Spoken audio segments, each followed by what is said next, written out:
In the days before the torrential rains came, authorities in Montecito were worried that residents were suffering from evacuation fatigue. After fleeing last month's record-setting wildfire, they wondered if locals would go along with future directives to leave their homes. Those concerns proved tragically on point, as more than a dozen residents of the coastal enclave died in a massive mud and debris flood early Tuesday, after apparently not heeding a voluntary evacuation order.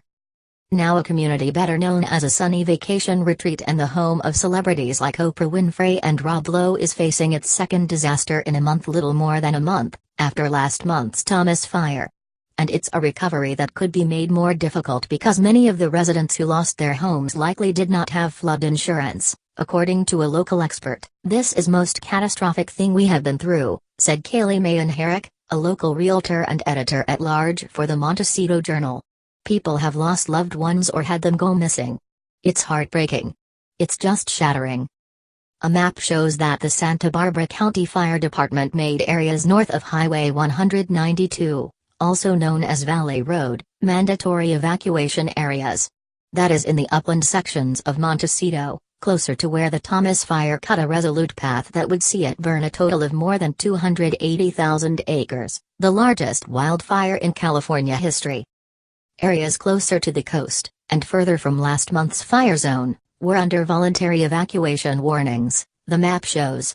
It was in this area that Montecito Creek overflowed its banks at roughly 4 a.m. and began to flow into the neighborhood known as Montecito Oaks.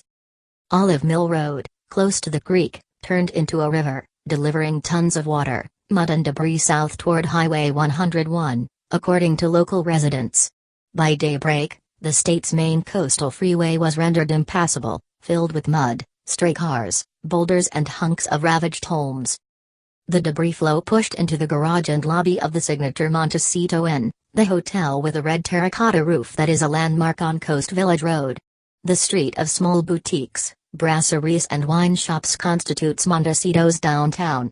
On summer days, it is crowded with tourists. On Tuesday, the block closest to the creek was filled with mud and downed trees. With phone lines down and roads largely impassable, it was hard to know how much damage the businesses had sustained. But the area will be largely cut off from the outside world for the time being, with the immediate closure of Highway 101, both in Montecito and to the south in Carpinteria, where the freeway also had been inundated by floodwaters. Any losses will come on top of a slowdown local enterprises already suffered because of the Thomas fire. The Four Seasons Biltmore, a luxurious resort, had just reopened Monday, after an extended closure for the Thomas fire.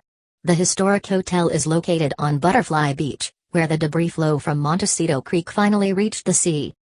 After a single day with its doors open, the hotel evacuated guests Tuesday and closed down again, according to a Four Seasons employee, who declined to give her name.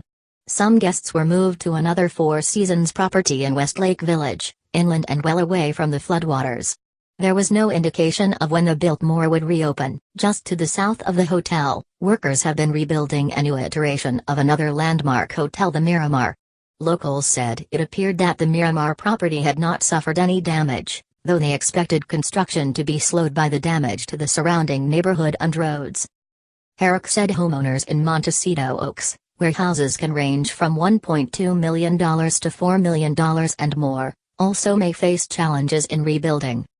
The realtor and writer said the neighborhood lies outside a designated flood zone.